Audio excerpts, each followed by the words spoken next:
Hello and welcome to episode 131 of the Perth to Paisley podcast, a podcast dedicated to Heart and Midlothian Football Club, who finished fourth in the 2022-23 Scottish Premiership. Joining me, Adam Kennedy, to discuss Heart's trip to Ibrox to take on Rangers and an Edinburgh Derby draw in their final two fixtures is Daniel McIver. How are you, McIver?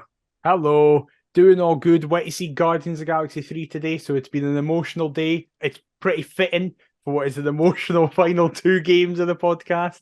But yeah, doing good, obviously. It's a bit of a later episode this week. Would you like to explain why? Because I was ready. I was ready to not let the listeners and viewers down. I was here. You know when you just, like, at the end of the season, when your brain just goes to mush and you realise that you've got shit on. Sorry, gang. Okay. So you tend to record on a Tuesday. Yep. I went to Bruce Springsteen because my missus wanted to see him at Murrayfield. Very good. And then I was working Wednesday morning, but I wanted to watch the Europa League final between Roma and Sevilla. So I said to McIver, is there a chance that we can record on the Thursday? And here we are. But now, upon reflection, we should have just bashed it on the Monday because the playoffs are underway. But that's fine. That's okay. It's only the small matter of who the 12th team in the top flight will be.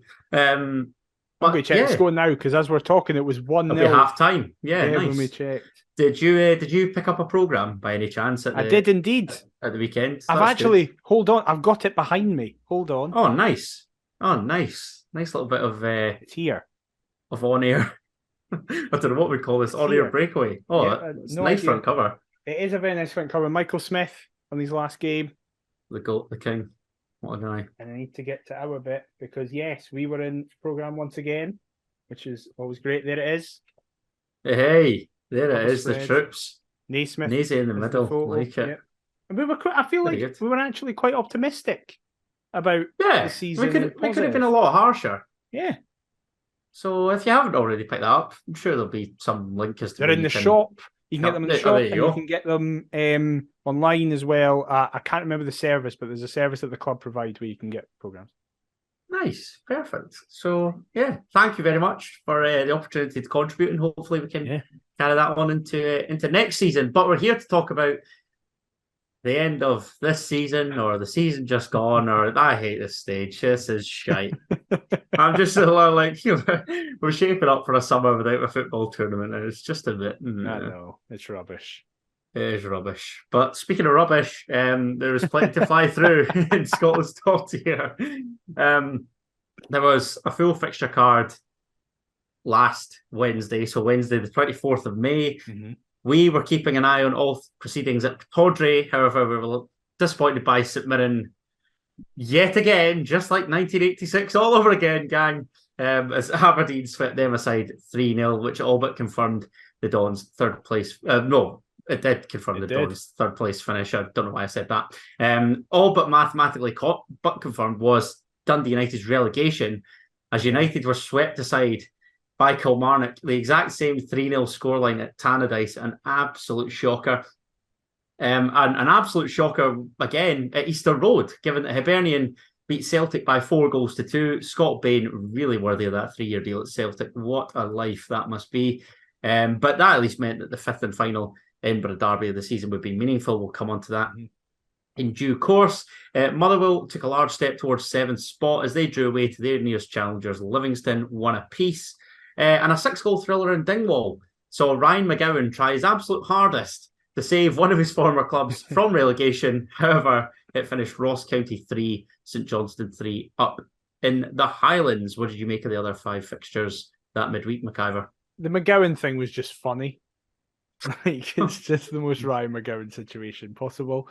I need an explanation as to why Dundee United weren't relegated before the final day, because I saw everybody saying this, that they were basically relegated, but I looked at it and didn't understand how they weren't. So they could have tied level on points with whoever was, it would have been Ross County in 11th, right? But they needed an 8-goal swing. That's what I wasn't looking at goal difference. The table I was looking at just had points, and I was like, what? So they would have tied level on points, but because United were 8 goals worse off, was it 7 or 8? 8 goals worse off. Right. they basically needed to batter Motherwell on the last day and hope that Ross County were away to Kelly. That's right, at Rugby Park. So they were definitely finishing in the bottom two. That was confirmed. Yes. Definitely right. But there was the small chance of a playoff place. Leapfrogging Ross County thanks to an eagle swing, only to then play Partick Thistle over 2 legs. But they weren't given said chance. Right, get you now. Because that was funny that it was like, oh, okay, we need to do something, and then you just get absolutely battered. I mean, Gowser literally tried his best. Yeah, he did. He very much did. That didn't really change Ross County's situation either way, but he tried to keep United up. Motherwell just, like, you could tell as soon as the split happened, it was like, oh, okay, Motherwell are going to finish 7th. Like, that's just what's going to happen.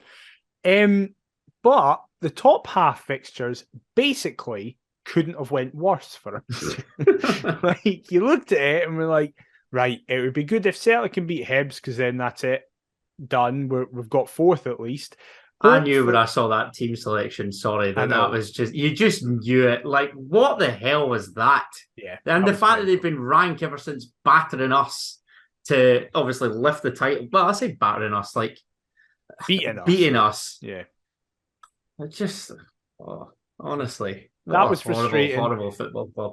And then, I had to be a St Mirren fan for I was going to say 90 minutes, because it wasn't 90 minutes. It was 45 after you realised, they're 2-0 down and went down to 10 men. Right, that's that done. And what a horrible existence that must be. More 20 minutes. Yeah, exactly.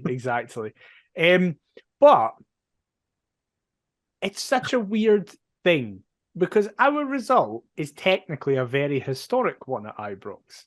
Like, we very rarely pick up any points from there. So normally, like, for example, the last time we picked up a point there was cause for massive celebration. You were there, Craig Halkett's last minute equaliser. It was another. Jalen Phillips' camera was in my purse. Well, that was very much the case for my family members in this game as well. But yeah, it's weird, because it is just kind of like, and you saw it, Nesma'S just kind of was like after the game, like, oh well, there's positives and negatives. So it is a weird.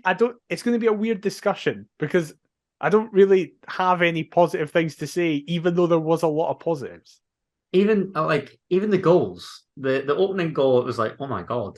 And then when what happens, it was like, oh, right. I mean, that's nice, but really could have done with another one. Yeah, exactly. But it's weird.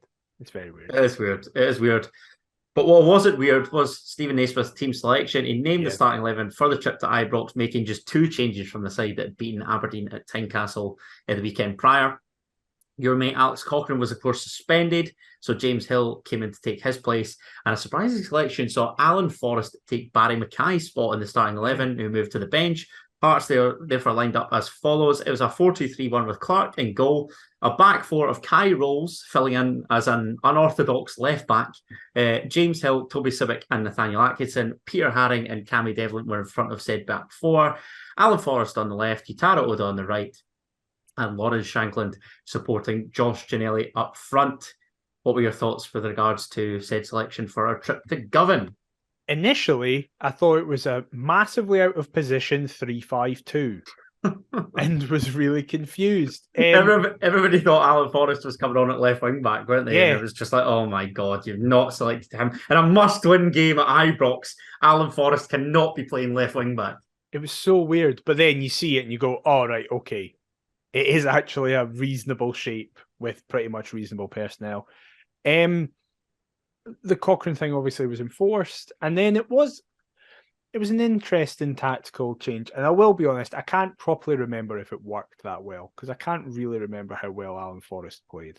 My concern coming into it was, I know that Fashion Sakala is a player that divides a lot of the Rangers fan base, but what nobody can deny is he's got pace to burn. Yeah. And I thought Kai Rolls at left back, particularly with Alan Forrest ahead of him, I thought we were begging for Fashion Sakala to tear us a new one down that right-hand side when I saw it.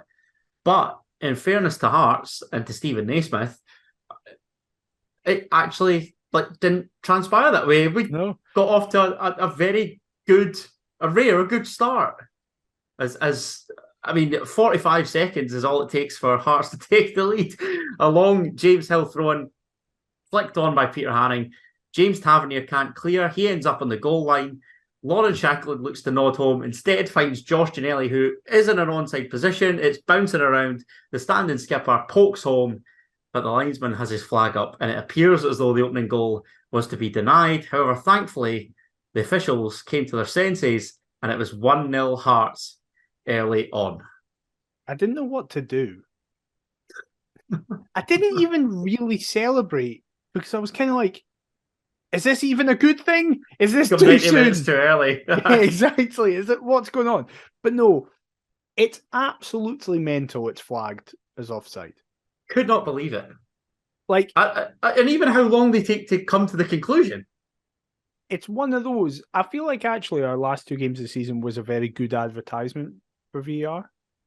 Because yes, it was just like, if VAR didn't exist, what would those scores have been? Like, I've no idea. And maybe one of them would have benefited us more as we get into the Hibs game later on.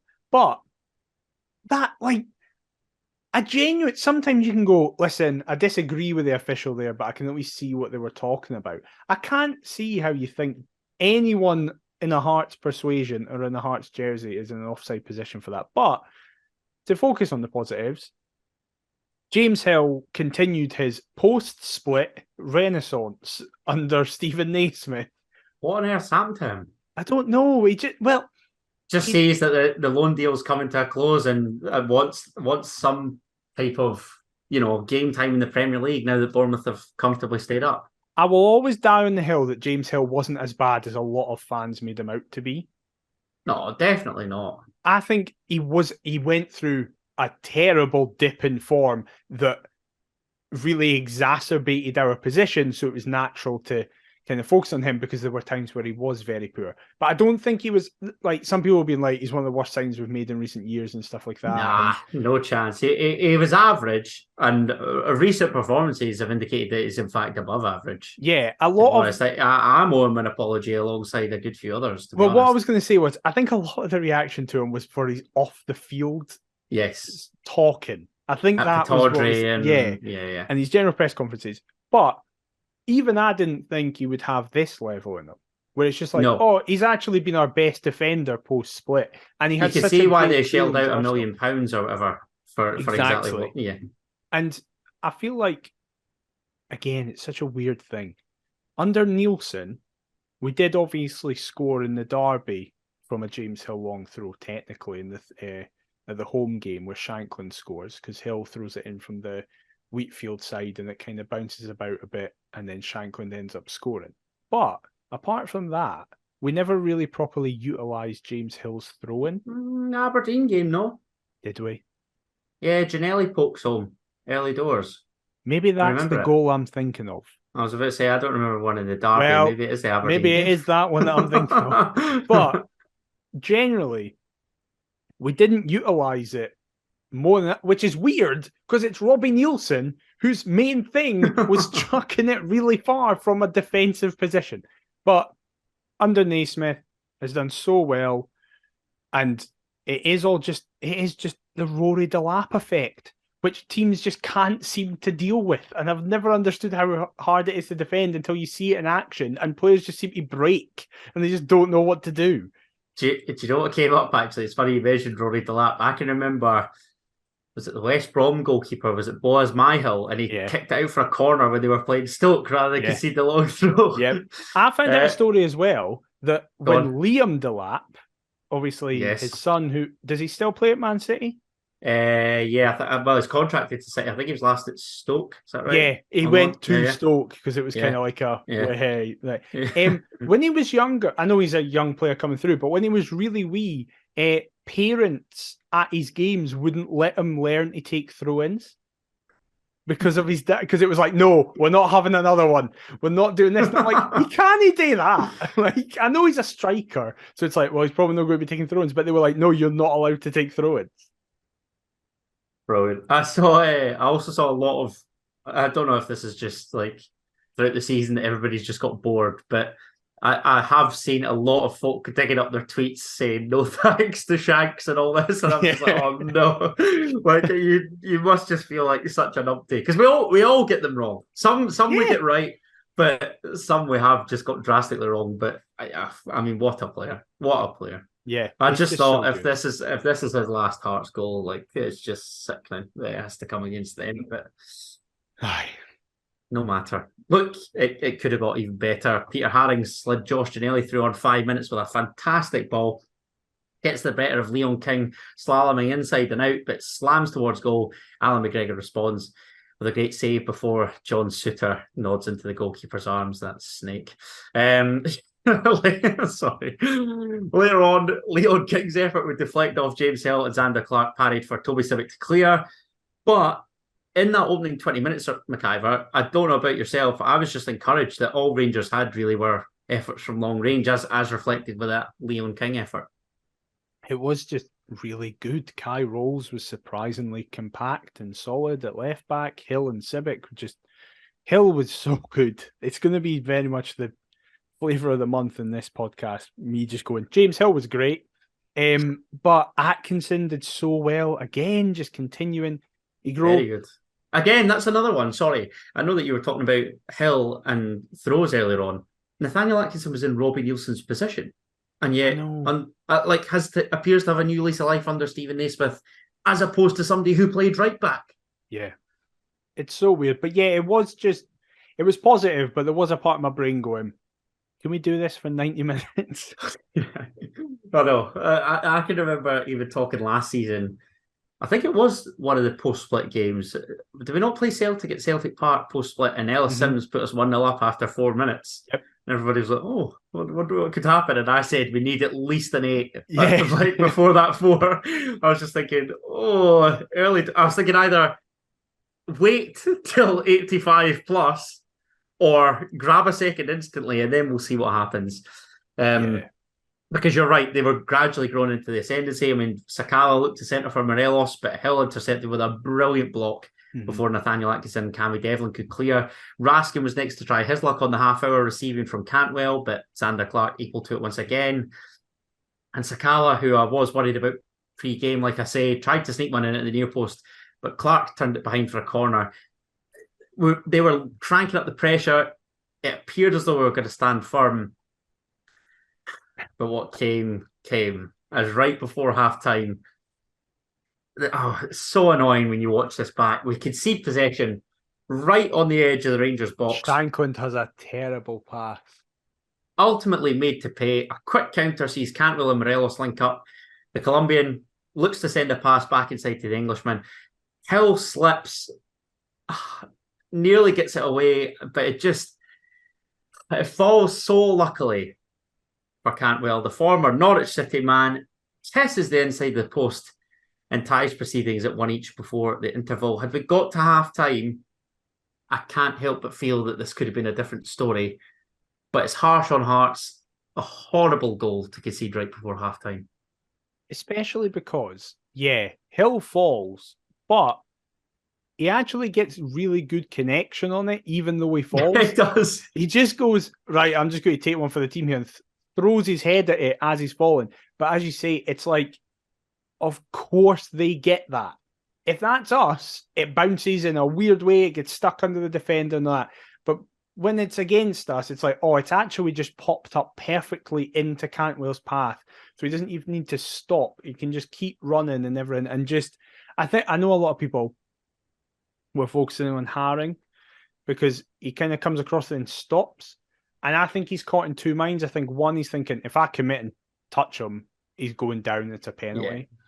Yeah. Or secondly, he's not aware of what's behind him and goes, oh, wait, is there someone that he can just pass to? I need to cover this area. But all in actuality, Cantwell just then has time to find out. Listen, it's a good finish. Yeah. It is a very good finish, but as you'd expect, given the circumstance. Yeah. It really is. And look, half-time, 1 each, not the worst. You're like, right, pegged back. Big first 10 minutes in the second half. Let's keep it tight. Let's just repeat the feat. Yeah. And we did anything but. Shortly after the break, again, made to pay with individual errors. And this is where, again, I've sort of harped on a lot about this recently, but as a manager, like, what chance have you got? Seriously, particularly when Stephen Nesma'S is angling for the job. Cammy Devlin loses the ball cheaply on the edge of the area. As to be fair, we actually do go in search of a second goal. Yeah. However, Rangers break once more. Todd Cantwell sends an uncharacteristically aimless ball just up into the abyss. Toby Civic looks to head back to either James Hill or Xander Clark. Don't know what he's thinking. Nods into Fashion Sakala's path after the ball just drops from being sky high up in the air. And the little Zambian slides an effort past the onrushing Xander Clark. James Hill can't clear off the line. And before you know it, Rangers have turned the game on its head from 1-0 up, Hearts trail 2-1. And we've got it all to do at Ibrox all of a sudden, McIver. I don't know what happens to Toby Cibic when he goes to Ibrox. Because he just becomes a Don't say that about any Hearts player, to be fair. I know, but in recent years, he is the one that is so evident. Mind, was it last season we got beat 5-0? Oh, Jesus, yeah, and we just failed. That crumbled. And I know that Cibic was when Cibic was really struggling and he wasn't doing great. But you know how most of the time Cibic is characterised by being a really big, strong and fast guy for a centre-half. At that game, I remember my dad going, he just looked like he was running through quicksand. Yeah, and it's like, why is that happening at Ibrox? Why here does he not just do what he would do in every other situation? Just put his head through it and head it backwards, or leave it for Clark? Is it a crowd pressure thing? Is it being overwhelmed by 50,000 as opposed to say? But I don't see him doing it at Celtic Park. I know he got sent off at Celtic Park, but it wasn't like it was like a stupid rash decision. He was stopping a counter, and I feel like he was. And maybe 10,000 folk more. I know. Yeah, I know. But again, like as a Hearts player, I'd imagine like the Glasgow clubs hate us.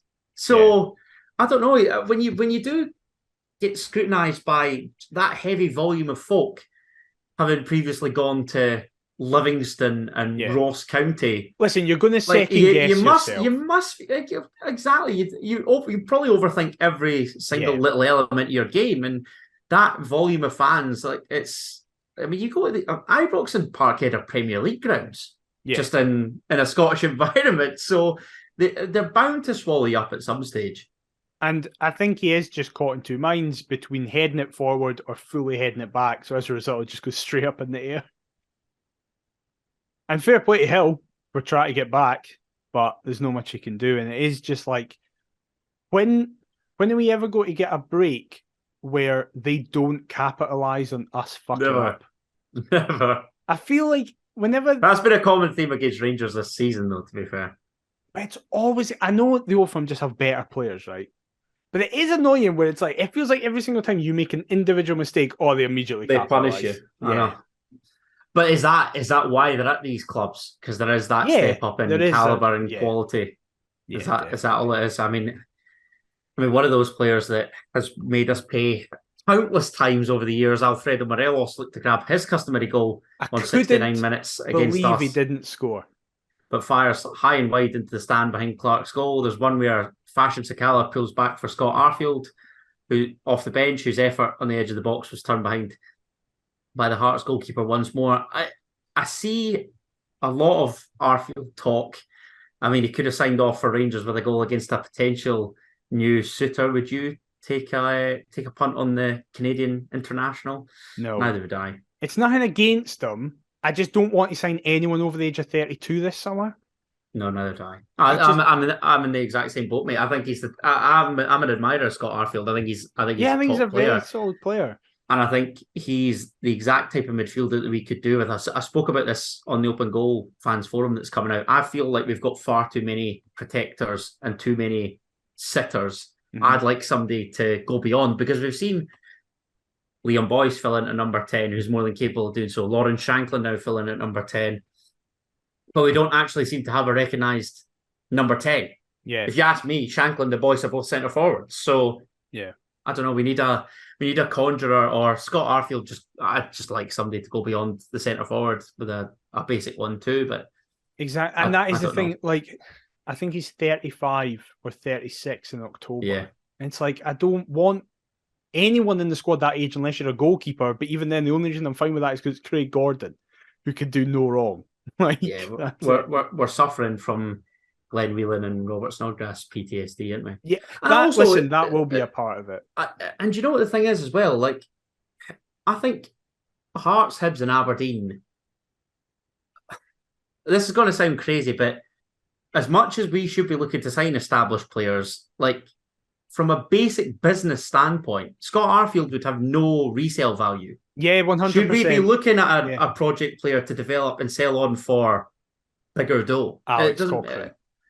Say an Alex Cochrane, but an attacking midfielder equivalent. Yeah, that should be the model. The model should be getting an Alex Cochrane in every position. Because how else are we meant to compete, really, if we break it down? I don't know. Look, 2-1 down, 15 minutes to go. James Tavernier looked to centre, but Hill's there to clear once again. However, Morelos just bullies Barry Mackay off the bench with ease. Clark saves the rebound, where Arfield should score, but Cantwell slides a second rebound wide of the target with a goal gaping. Got off the hook there. And we should score up the other end. Peter Haring finds Alan Forrest, maybe let it run for Nathaniel Atkinson. Doesn't. Instead, Ravi Matondo picks up, does 3 Hearts players on halfway, finds Morelos on the right-hand side, who again sends his effort crashing into the side netting. But thankfully, we hung in, we dug in. This was it did actually remind me a lot of the Woolwich, because if you remember that, they missed a load of sellers. Morelos in particular misses one on about 84, 85 minutes, but it's an absolute sitter. However, Ryan Jack was the Rangers player punished on this occasion. His pass pounced upon by Nathaniel Atkinson. His compatriot Garang Kuol picks up off the bench, looks to play at Josh Ginnelly. Gino gets turned, tries to link up with Shankland, deflects off Jack, but the young Aussie continued his run and slides beyond Alan McGregor to give the travelling fans something to cheer at least. And there's an element of luck in our equaliser, McIver. I'm not daft enough to say there isn't. We could say the same about all 4 goals in this game. Yeah. But it's a nice moment for you, your Newcastle United loanee. And the teenage talent from the Toon gets off the mark. What did you make of that equaliser? It was such a weird game, 4 goals and they come in the first and last minute of each half. Really, really, really strange. That is weird.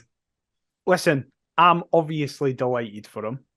There is that bias. I have more of a vested interest in a lot of the Hearts fan base because Newcastle are my English side and I want him to go on to be a regular mainstay in the team. And just generally, like, he gave an interview in the following days afterwards to the Australian press where he says he views this loan as a success because it's got him acclimatised to the British culture. He's been with compatriots and he's really enjoyed his time here. And he was like, people will look at it at my minutes. And he was like, yes, I wanted to get more minutes. But he was like, I've been asked so many times and been told so many times that, this loan was a failure, wasn't it? And he was like, no chance. He was like, I would view it as a success personally for me and my own growth. And if you listen to what Newcastle was saying, that was the point in this move. The point in this move from a Newcastle perspective was get him used to British football, get him in a place where he's surrounded by as familiar surroundings as he can do. We have a large contingency of Aussies. So I'm glad to hear that from him, that he doesn't view this as a failure. I can understand why, from a Hearts perspective, it should be viewed as a failure because, of course, it is. Like, the minutes we got from it was not a good signing for us. But I'm really happy for him. And listen, that I know the goal didn't end up meaning anything in the grand scheme of the season, but to sign off and say, what was Garang Kuol's one contribution? He got us a point at Ibrox. It's like, for most players, that would be pretty decent. How many Hearts players could say they've netted a goal at Ibrox or I was going to say a noteworthy goal, but an equaliser or a winner. Points. Yeah, absolutely. And it's very funny how so obviously I was at home watching, but my dad and my brother were there and watching the TV and just seeing my dad grabbing onto Garang Kuol as my brother ruffles his hair was very funny. What was I going to say? I was going to say that I think it's also a gentle reminder to him. I know that he's obviously signed for Newcastle in this move from Central Coast, and his wages have probably, I don't know, quadrupled, quintupled, or whatever. it's not necessarily about the money, but it's probably a reminder that he's got to go out and earn this. Like, Yeah. yes, he's signed for Newcastle, but if you can't make it into the Hearts team, you've still got a long, long way to go to get into this Newcastle team, particularly now that they've qualified for the Champions League. And, what's going to happen in the coming seasons will happen. They'll probably go out and spend a fair whack of dough. So he's wanting to carve a career out for himself. And it's maybe just a little gentle reminder that there's still work to be done for that to be the case. Definitely. But I am just chuffed for it. You could tell it meant a lot to him as well. Yeah. He was buzzing. So yeah, fair play to you, Garang. I know I'll be seeing a lot more of you than most Hearts fans will, but cheers for your time up here. It was at least funny. But in fairness, he could have earned a start at the weekend in the Edinburgh Derby. Stephen Nesma'S could have thrown him in there before we get talking about just a really disappointing and underwhelming Edinburgh Derby, like they pretty much all are. I disagree. What, at the weekend? Aye, I've got thoughts. I enjoyed that. Oh my now God. Looking back, I can enjoy it. Oh, is this just a scrap at the end? Maybe. Yeah, of course it is. Stupid questions get stupid answers. But we'll go around the grounds. The top six was essentially settled. The only fixture that had any meaning was the Edinburgh Derby. As Celtic blew away Aberdeen by 5-0 at Parkhead. Obviously, the Aberdeen players were still rough from Wednesday night, celebrating finishing third. And St Mirren swept Rangers. St Mirren were swept aside by Rangers. Imagine if St Mirren swept aside Paisley. Sorry, mate. Do you know how we talked about like the mental and physical fatigue that this is taken? It's just like, I'm at this stage now where I really could do with a break from the football. Well, I'm not even looking forward to like the cup final at the weekend. I'm just like, I'll give it a watch, but I'm not as invested as I previously would be. I don't care. I'm probably more interested in if Man City can complete this treble with the English one, to be honest, than Celtic. I mean, what will Celtic pump Inverness about 5-0 or something? Oh, I think it could be that at half time if they play a full strength side. Like, I may or may not have money on Celtic -4, but let's move on. Okay, we'll see. That's why I said 5. So watch them win 4. It's 2-0 Partick Thistle as we speak now. Oh wow, who's got the second? Ryan Graham. Ryan, of course, is. Yep. What a bagsman, even though he's a Hibs bastard. Is he? Right. Yeah, he's former Hibs. Do you know that? Oh, I didn't know that.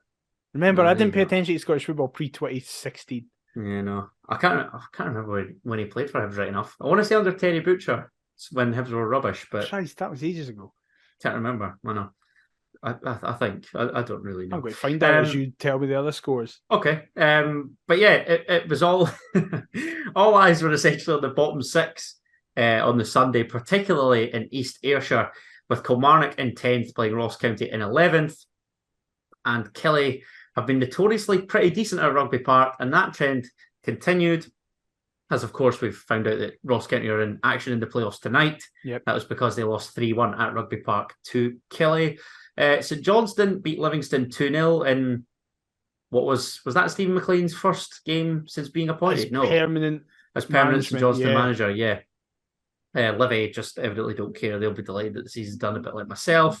And Dundee United needed Ross County to lose. They did. However, it was only by 2 goals. And they, despite going 2-1 up at Fir Park, fell to a 3-2 defeat away to Motherwell. Kevin Van Veen as well, can I just say, scoring after a minute or so, 11 consecutive games. That is a redonkulous. Mental.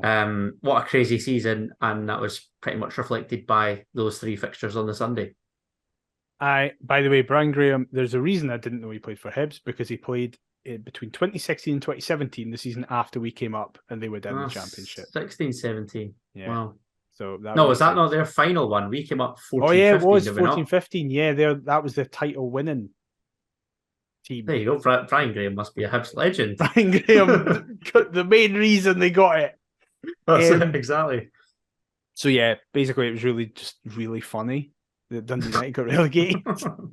Just that is an absolute shocker. Listen, That squad is shocking. I know that you have tried to convince me that Dylan Levitt's some top quality player. You're still not having it. When he evidently is not in the slightest. He's fine. Like, he's serviceable. Fletcher going down. Welsh international, but... Oh, yeah, because look at the quality of that Welsh team. That top-level Welsh team that he's currently getting into. Hey, Wales make it to tournaments. We don't. We made it to one. Yeah, but that doesn't... Wales will not be making it to tournaments any regularity now that Bale's gone. That's it. Fair point. That is it fair for point. Wales. That is literally it at international level, isn't it? That's why we've struggled for so long. You just need a marksman in the final third. Yeah, and you need one class player. Exactly. Yeah. So, yeah, that was really funny. Ross County now being put to the sword by Partick Thistle as well. Just good. I hope they go down. I hope that finishes. Yeah, I hope the Jags finish the job. Great club.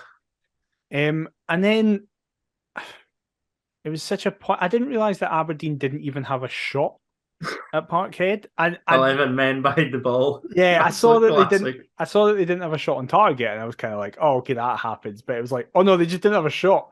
But it's like, who gives it? They won't give a shit. Like, they got third. That's all that matters for them, and fair play to them. And then Rangers St Mirren is such an irrelevance. And then Steve McLean's just like, actually no bad at management. So he's out here. Marca's out here. Fair play to him. That is bizarre that Stephen McLean, like, I did not foresee that when we signed him, 4 years ago? God, it must be more than 4 years now.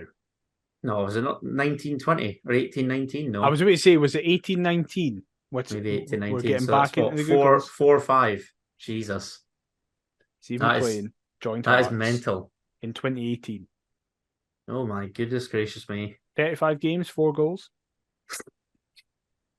Top quality striker play there for big Steve McLean. And at one point he told us to fuck off in one of the 4 goals.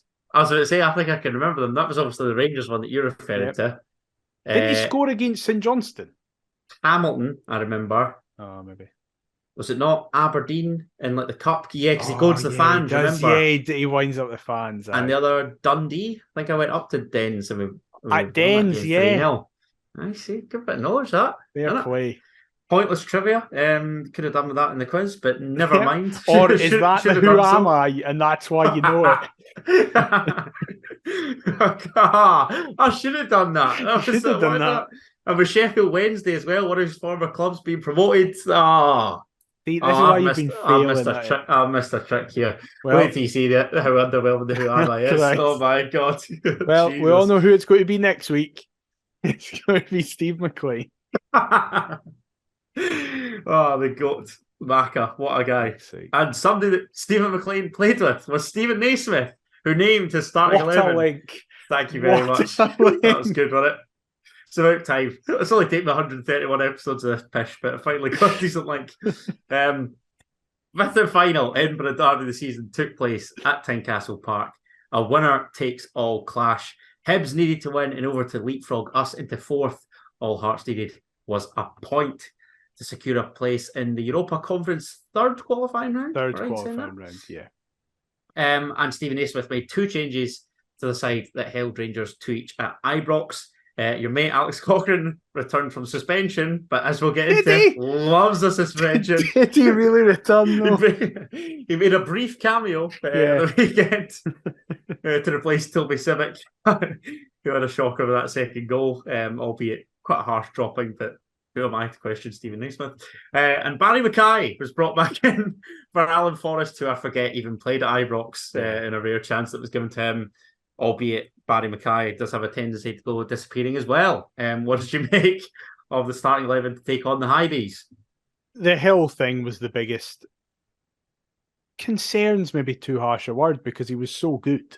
So you were like, right, okay, but with Cochrane coming back in, you knew one of them was getting dropped, and it was like, I saw a lot of people praising. All right, I wondered what the hell you meant by the Hill thing. I was like, I thought James Hill was actually all right. It was just his individual error that led to that first goal. The Hill replacing Civic, kind of. The sacrifice in the defence. Yes, basically. That's a better way of putting it. But I was, as you say, it was harsh, but I saw a lot of people praising it because it's like, look, if you make a mistake, you're out this team under Stephen Nesma'S. And after the game, Nesma'S spoke about how well Civic handled it, especially having to come into the game a lot quicker than they thought he was going to have to, if perhaps at all. But barring that, it was like, this is our best team. Play this, we should be all right. You see the Hibs team. He was gutted that McCurdy wasn't starting. And I was like, all right, shit, we might actually concede here. But generally was confident. Shall I run through who those clowns selected? Yeah. Just in case we've all forgotten. It's pretty easy to forget. 4-1-4-1, David Marshall in goal. Back four of Lewis Stevenson, Paul Hanlon, Will Fish, and Lewis Miller. James Jago in front of that, with Yuan on the left, Cadden on the right, Newell and Doyle Hayes in the middle, and Kevin Nisbet up front. The big thing was that Egan Riley, because he knackered his hamstring against Celtic. So the boy Lewis Miller came in and he was the one that was piping up in the midweek. And then was anonymous in the game because Shatley put him on his arse within a minute. Tosser. But just like in midweek, you alluded to James Hill earlier on. Yep. Hearts hit the front thanks to a James Hill long throw. The Bournemouth loanee's latest is nodded away by James Jago. And look, if we could have chosen who we'd most love to steer Hearts ahead, I think Yutaro Oda would have been pretty high on the list. The Aussie clears. Oda takes one touch, sets himself with his right foot, slams home a left-footed effort past David Marshall, through Lewis Stevenson's legs, chef kiss, mwah, glorious. 13 appearances, first Hearts goal, and it's 1-0 to the famous Jam Tarts on Derby Day. Come on. As I was walking up Dalry, I tweeted, all I want from today is a Yutaro Oda goal.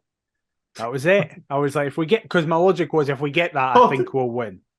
Hold on a second. With what's transpired in the game, did you or did you not, Daniel McIver, have money on a certain somebody opening the scoring? And upon reflection, having made said tweet, would you have altered your selection now? Yeah. It's easy to say, but the thing is, though, Oda's a shit price, probably, isn't he? Oda's like 5-1. That is dross. I'm sorry. No wonder the bookies are all loaded. Exactly. Rubbish. So it was like, right, okay. Considering he's yet to open his account. I know he's an attacking player, so it's more likely. But Macaulay Tate had better odds than Cochrane. No, I saw Stephen Humphreys they were still taking. Humphreys was second best behind Shanklin. Snodgrass was third favourite to get booked first. Like, we didn't even acknowledge that Humphreys was away. Oh yeah, such as this podcast. I think that was my fault. So fair play to him. We'll get to that in the Stephen review, Stephen. If you're still listening. The Stephen review. Did I say the Stephen review? The season review. Let's do a Stephen review within the season review, because we've got Stephen Kingsley, Stephen Naismith, Stephen Humphreys. Got plenty of Stevens. That's a genius title that I've unintentionally come up with there. I'm having a shocker here. I can't be arsed. Listen, I didn't have a title in mind, and everybody, you've just heard the title form itself as you are listening. But anyway, Oda. Stephen reviewing coming. That's a shocker. Absolutely delighted for him. Like, you've put it perfectly. You could have asked every single Hearts fan walking into that ground going, who do you want to score the day? Everybody would have said Oda. Every single game where he's got close, everyone's went, it's fine. He's keeping it for the derby, in that way that football fans do, going, it'll just be perfect in the way, but you never really think, and then he does. And because we're all romantics, aren't we? We dream of these scenarios, and thankfully I've made amends with the Oda shouts. Yes, a shocker here. But obviously, to go ahead in a derby, the celebrations are huge anyway. But I loved how it felt like everybody celebrated, and then there's a moment of realization that it's Oda, and everyone just are like, it's Oda! Yeah, and have another celebration. And he seemed absolutely buzzing. It's a really good finish, because one of the complaints that we've had, and Naismith said it himself, has been that his decision making has been his weak point for a lot of the times. He's got himself in a good position. It's understandable. There's sometimes where he looks to provide, where he ought to go himself, and vice versa. Yeah, definitely. And in this situation, it's instinct. He takes a touch and hits it. And listen, as you say, going through Stevenson's leg is funny. It's in the back of the net by the time Marshall starts to dive. He is so bad. It's hilarious that he's the number one. It's so funny. Oh, he's always been overrated, but this just agreed. proves it. Agreed. I've never rated him to the heights that Seriously. a lot of people have done. Oh my God. And he's Awful. just Awful terrible. goalkeeping. I think that was our only shot on target in the game. It was Right, with saying 3 that? shots generally, and that was it on target. And he's nowhere fucking near it. Jesus. You're right about Oda though, because I I took my missus to her first Edinburgh derby. So this was it. I know. Why we're still together is beyond me. She's an absolute saint. But anyway, I think she was blown away a little bit by the goal celebrations, and she loves seeing Oda's translator talk to him because she thinks it's cute. So the fact that he opened the scoring and we were obviously both in the top of N, he came right over like at the bottom of it. It was great, really, really great moment. I'm so pleased for him as a young guy coming over. Like it can't be easy. And that is one way to just get everybody fighting your case if you haven't already. Especially because it now gets it off his back ahead of pre-season. Yeah, he doesn't need to worry about that. Now it's like, right, I'm off the last game of the season, just keep that momentum going. Yeah, it's the perfect time for him, as you say, with pre-season now. He'll be hopefully fit and firing, having got that monkey off his back. However, just over a quarter into the game, the entire complexion of it would change. Jake Doyle-Hayes hooks an aimless ball over the top. Kevin Nisbet latches onto it. Question marks surrounding if he's offside or not. Up against Kai Rolls, who continues to fail to deal with any form of centre forward. The Millwall-bound centre forward pokes wide for Chris Cadden, who is taken down, Daniel McIver, by your mate, Alex Cochrane. Now, initially, a penalty kick is given, and the left back is shown a yellow card. However, what later transpires is a free kick on the edge of the area, which does appear the correct decision, and the 23-year-old is sent off. You have dubbed yourself the founder of the Alex Cochrane fan club, Mr. McIver. What are your thoughts with regards to this entire situation? The first rule of the Alex Cochrane fan club is kick the shit out of anybody who tries to come in. Anybody in a green shirt? Yes, exactly. Like it. Right. I think we can all agree it would have been way better if it had stayed a penalty, because double jeopardy would have been in play and he would have only got booked. Yeah, especially because of what happened. And Kevin Nisbet is previous for missing a penalty in an Edinburgh derby. There's always a chance. Exactly. But listen, when you watch it back, obviously I'm there, and I was just thinking, it's right up your end as well. Yeah, I'm in line with it, and I was like, he has clattered them. But I did go, I don't think that's a penalty. I think that's a free kick. I couldn't tell because I'm obviously an end up the other end, so I was like, oh shit. And then I see him point to the spot, and I'm just like, oh, why have you done that? When you see it back, you're right. Rolls and Hill are both at more Rolls. Because again, they just cannot deal with the ball over the top. And what it means is that Cochrane comes across and the ball comes to him, and when you see it, you realise what's happened. He doesn't realise. I don't think it's an issue with his positioning, as some have said. I think it's an issue with his awareness. Because he doesn't know Cadden's there. He's thinking, all right, okay, this is a bit of a nightmare. Right, just get rid of it. Who's this, sorry, Rolls? Cochrane. Oh, Cochrane. Cochrane is not aware that Cadden is even in the same vicinity as him. He thinks, right, okay, we've got ourselves in a bigger mess. I just need to send this. So as he spins to clear it, Cadden then just comes in, nicks the ball, and it ends up with Cochrane just punting him in the legs and taking him down. I will, however, say there was a level of overreaction on Twitter by some being like, he's a liability, he's rubbish, and stuff like that. I was going to ask you about this. Do you think that, and look, I love Alex Cochrane, not quite as much as you, but because nobody does, but no. I am a big Alex Cochrane fan. Do you think the rash nature that we've seen recently under Stephen Nesma'S, perhaps in the split, is the only thing that's sort of holding him back, and that's why he's here, because he's got absolutely everything you could ask for in a modern day full stroke wing back, as far as I'm concerned? No, because if you look at the red cards that he's had, so one of them was at Celtic Park. It was a double yellow. That's against Celtic, actually. He just hates green and white teams, Alex Cochrane. the second red, which has been the thing that people are using against him, being like, he's rash, he needs to get his behaviour under control. We all agreed, didn't we, that the one against Celtic at Tynecastle wasn't a red? Fair point. Yeah, it's a fair point. And then that one against Hibs is just him not paying attention. So I don't think it's a Stephen Naismith is making him like a wee angry dog. And listen, he is more aggressive. He's up for a fight. And I appreciate that. And listen, we saw that at the end of the game. He's very much one who he'll go to fight for his teammates and stuff like that. But I don't think, for example, I don't think we've seen a red card like where he's just lunged in at somebody and went in at the shin. No, not like, with the intention to do somebody. Yeah, I just think he's been a bit naive in many of them, and that just needs. It's like he's a young guy. That's I was going to say, is that just coached. age and needs more experience and It was still though a fucking nightmare. It was like because of what then happens, you are thinking, well, the same results happened as if they would have got a penalty, but we are now down a man. And at that point, I went, we are losing this game. Yeah, it was hell. It really was. I mean, Kevin Nisbet, of course, we all know what happened. Steps up, scores. The resulting free kick is 1-1. We then have over an hour to play with 10 men, and it's a Hibs side. It's against the Hibs side, I should say, that have held themselves level on Derby Day.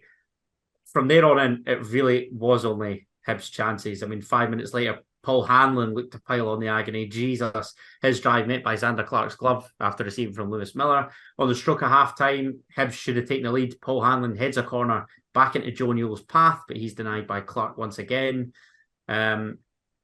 48 minutes, Cam gets the better of Kai Rolls, centres for Nisbet. He heads wide of the target. But in fairness, Hibs were huffing and puffing, but couldn't really create anything too clear-cut. I mean, Eli Yuan, pretty quiet, all things considered, looks to bend one in the far corner, but shoots straight at Clark. Hanlon has another header from a Joe Newell corner, which is beaten away after he gets the better of Kai Rolls yet again at a set piece. But the funny one for me was Paul Hanlon looked to turn provider and cross for Harry McCurdy, who's at the back stick. Thankfully, he is absolutely pants and heads wide of the target. I mean, I was watching Harry McCurdy warm up. His pink hair is enough to drive you nuts as is. But I looked at him, and this is going to sound really weird, but I was looking at his legs because I could not believe how skinny they were. It was honestly he's like a wee guy, yeah. It was like 2 chicken skewers, mate. I've got more muscle on my legs, and I'm by no means an athlete. Jesus. He's the worst forward I've ever seen at Hibs. Terrible. I can't think of anybody. And if you think over the years, they've had decent strikers. They've not tended to be the best side, but they've been far better in the final third at having somebody to hang their hat on year after year after year after year. Mm-hmm. When we were growing up, didn't. Yeah, we were more defensive. We were more defensively solid. He's up there with James Collins, Rowan Vine. Fucking hell! I'm trying to think of terrible Hibs strikers. What was the boy? Shefty Kuki. Do you remember him? Aye, mind him. Christ, aye. Paul Heffernan. Yeah. For us, it has to be for us. It is the Paul McCallum one. Like, how long have we got? We could maybe create an hour's pod on. But that was the thing. Like that we've seen.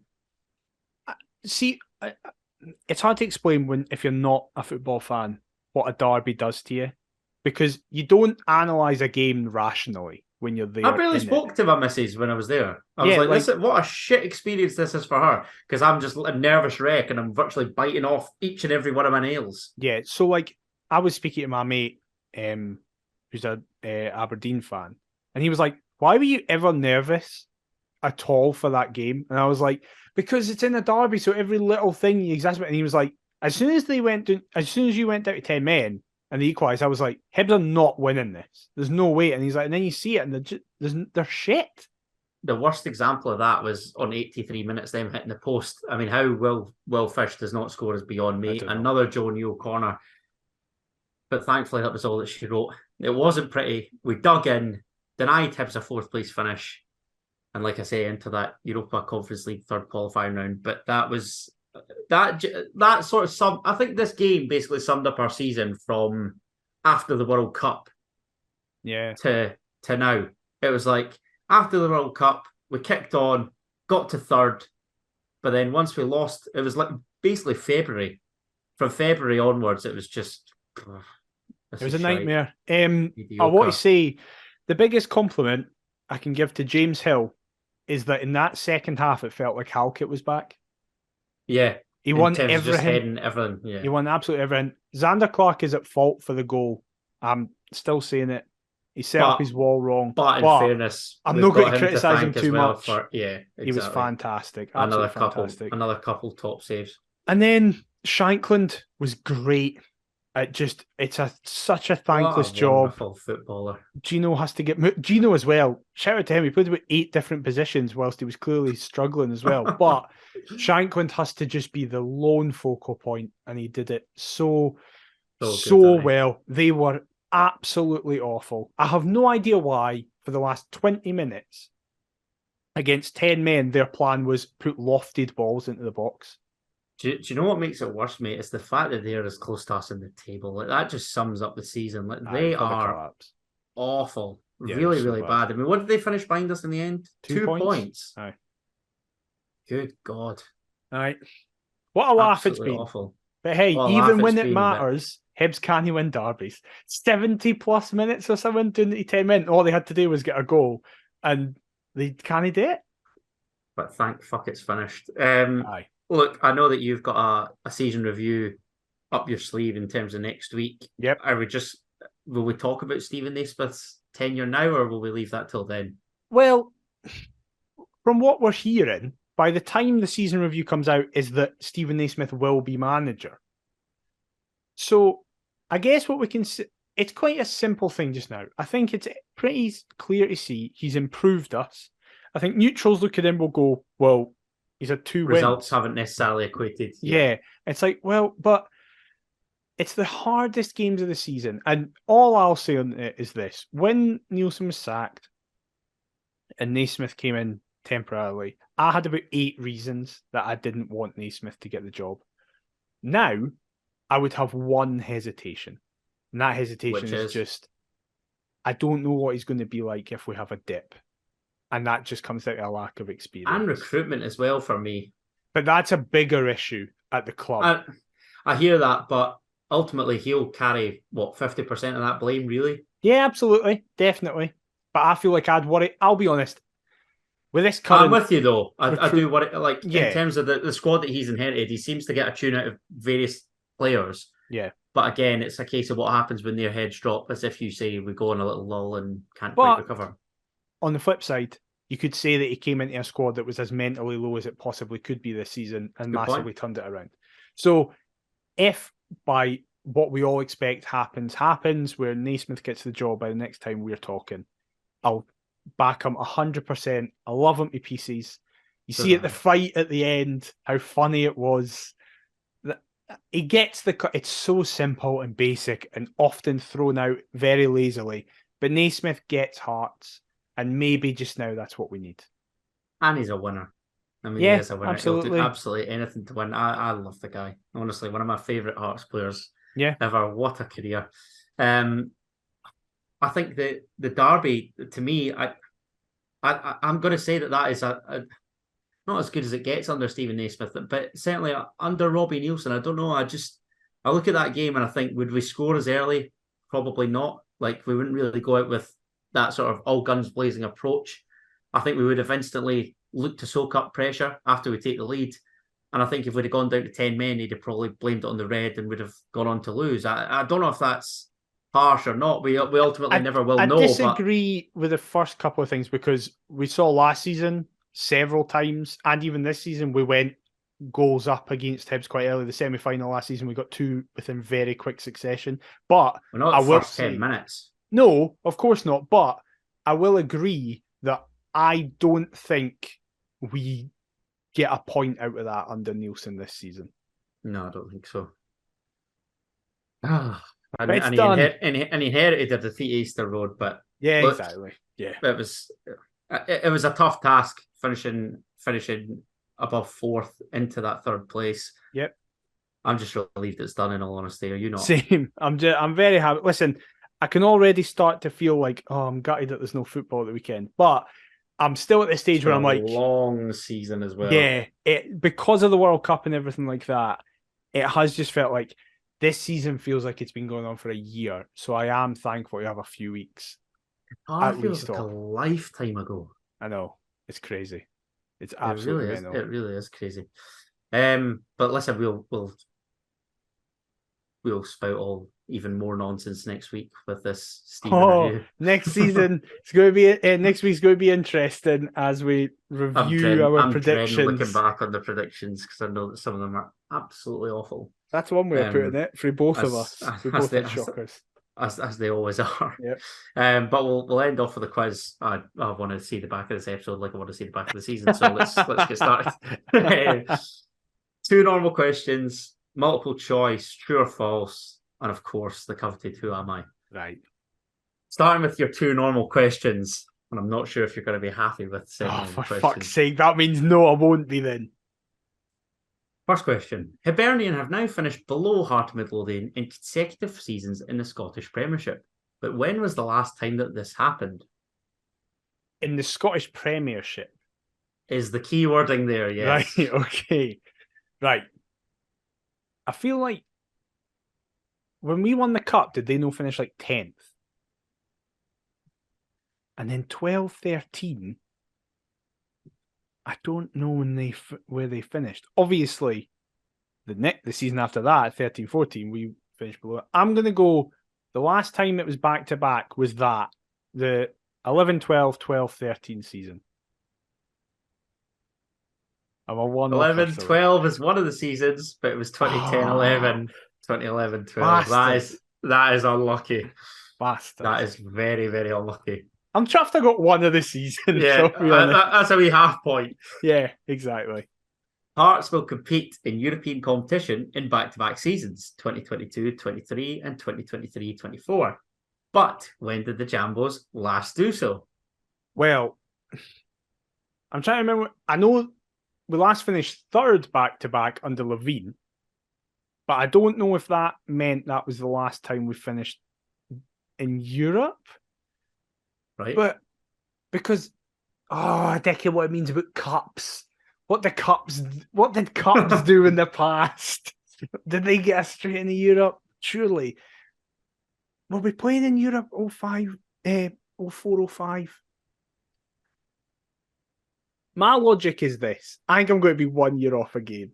My logic is this. I think we were class in 05, 06, we won the cup, so we're in there. Okay. 06, 07, we had a drop off. Oh no, we were shit though. We finished like 5th that season. I'm going to go 04, 05, 05, 06. Oh, McIver. Is it way more recent? Yeah. Just think about what we just discussed. So 2010-11, we finished 3rd. 2011-12, we won the cup and finished 5th. So it was 2011-12 and 2012-13. Did we? Wait, what? How?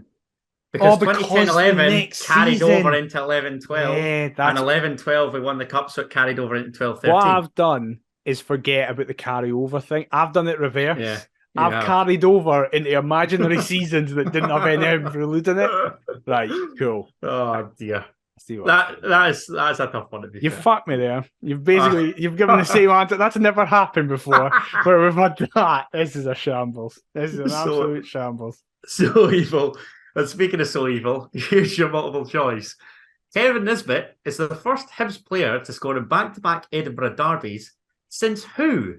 Is it A, Anthony Stokes, B, Martin Boyle, C, Jason Cummings, or D, Christian Deutsch? C, Jason Cummings. Who scored 4 in a row from 2015. I saw the tweet. You bastard. Yes, fuck yeah. Get in. I was like, as you were going down the options, I was like, I saw a tweet about this. And I was like, you were saying the names, and I was like, shit, none of them were ringing bells. But as soon as you said Cummings, I remember seeing the photo of him running away. I know the bloke that runs that Hibs stats page as well. Ollie, I'm going to message you, bellend. Right. Question 4. You're true or false? I previously alluded to Kevin Van Veen's fantastic season earlier. Yeah. True or false? Hearts were the only Scottish Premiership club that he failed to score against this season? Oh, shit. It's either us or one more. I think it's us and Rangers they didn't. So I'm going to say false because I think there's 2 teams.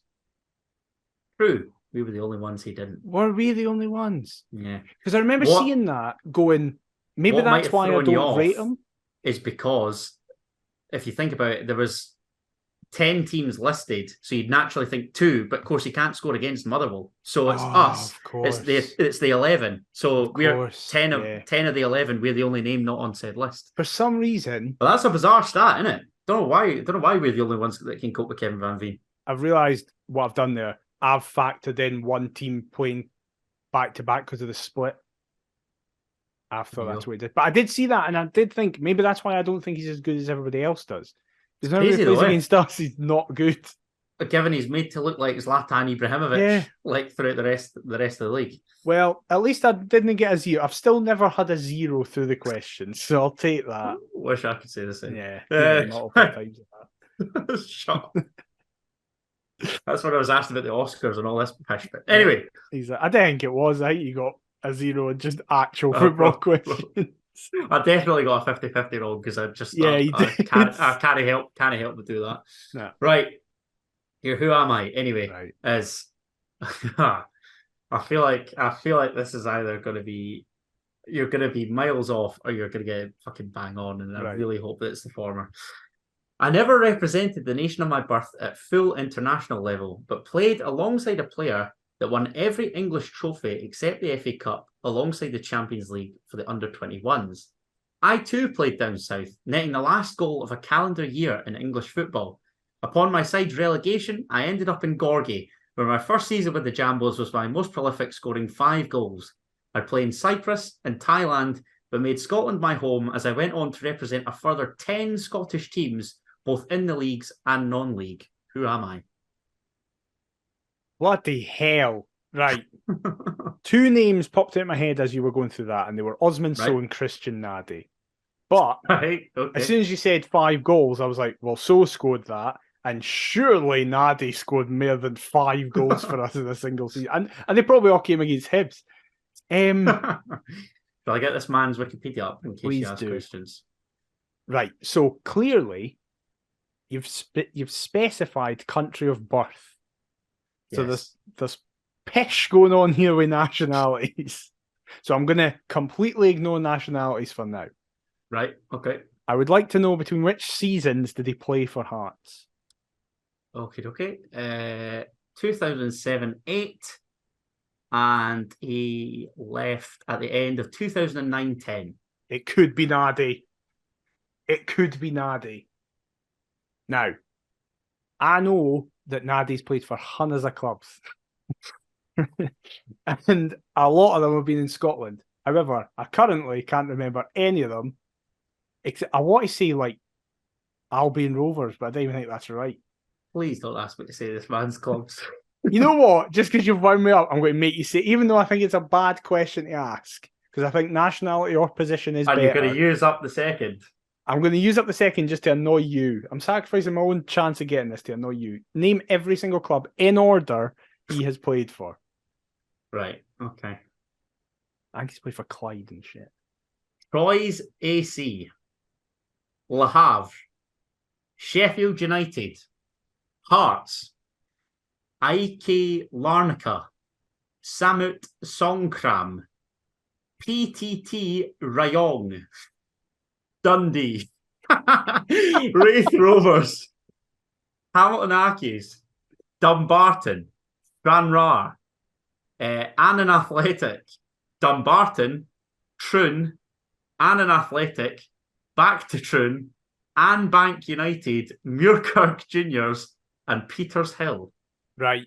I remember Nadi at Dumbarton. I'm pretty sure I remember him at Annan I remember him at Raith because the thing was that he just kept scoring against Hibs in every single tier that he went to. Hibs would get them in cups or in league when they were lower leagues, and he'd score. He'd do fuck all for everything else except score, and he would love it. So my guess is Christian Nadi. Christian Nadi. Absolute I don't know why I thought of Nadie the other day, but I was like, that is an absolute topper. What a guy. Because as you say, 17-6. he only ever scored only 5 ever for scored us in the season. I know. What was it? Where did I see it? It's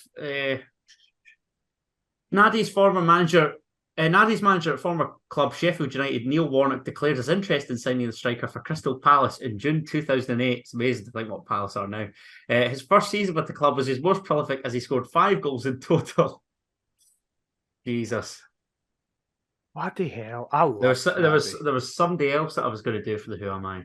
Can't remember what it was. And I was just like, oh, if I go Nadi, I'll risk it being too easy, but there you go. So, the first season of quizzes, we obviously will have one more in season review. But in the actual 38 game week, it has finished 17-6 to me. You will have a chance to take it to 17-7. That's bad with the Who Am I's. Yeah. There's a couple that I wouldn't have got, but there's a couple that are still resonating in my skull and haunting me. And then there's others like, who did you get that I gave you? Like Stephen Simmons, was it? Stephen Simmons. I was about to say Steve Swift. But he doesn't even play for us. Like, you got that, and then you didn't get Palazuelos, despite going, I want to say Ruben Palazuelos, but I'm just going to say no one instead of Palazuelos. David Whitavine. Oh, my God. Let's not, or I'll get even more depressed. Yeah. But fair play to Nadie. I do just remember it, like, hearing that he scored against Hibs again. For, like, fucking Annan. That last goal of 2006 in English football was his winner against Arsenal, where he skins Kolo Touré. You seen it? Oh, God, yeah. I think they're playing on the 30th of December. I was going to say Hogmanay, so the day before. Yeah. And he outpaces Kolo Touré on halfway. He lets it run through his legs. It just slots past Jens Lehmann, I think it is. What a man. Unbelievable. What a guy. Absolutely love him. An absolute hero. I mean, the fact that he's now in the west of Scotland, tremendous. I'll probably see him next season. I was just about to say, that'll be class. What a guy. Try and get with the pod. Exactly. How was all your goals against Hibs like? Fair play. Oh, what a guy. But hero. Please let us know if you got Nadie as quick as I did, or if you were just like, who remembers this random? Because that's from an era that we love the teams, because that's when we were just properly getting into football. 100%. Yeah, so absolutely. But we hope you did enjoy this episode. Apologies for the delay. We don't know when. We haven't discussed this, but we'll probably give this a week to record. So we probably won't have the season review out on our normal time either, just to allow this to be listened to. But it will be out next week. Don't worry. Like, we're not just going to have other times. Full time from Firhill. It's finished 2-0 Partick in the first leg, so you have to say looking that. Good for the old Harry Rags. Exactly. What was I going to say just there? Can't remember. No idea. But anyway, if you did enjoy this, please let us know on social media at Paisley on all forms of social media. If you have enjoyed it and you're listening to it, leave us a review on your podcast platform of choice. Massively appreciated. If you're watching us, then please leave a like, comment, and subscribe on YouTube as well. We're also perthpaisley@gmail.com if you want to fire us over an email. Adam, where can they get you on all the socials? They can find all my Christian Nadie propaganda at Adam TK on all the socials. That's what I was going to say. Kids these days growing up with Lawrence Shankland. We have Christian Nadie. Exactly. Don't know how lucky you are. It's an absolute joke. But anyway. What about yourself, mate? I am at DMcIver22. We're back next week to do a full season review, go over our predictions, and just wonder why you are listening to this for any form of football analysis. But until then, we have been the whole time. Exactly. We'll see you next time. Bye-bye.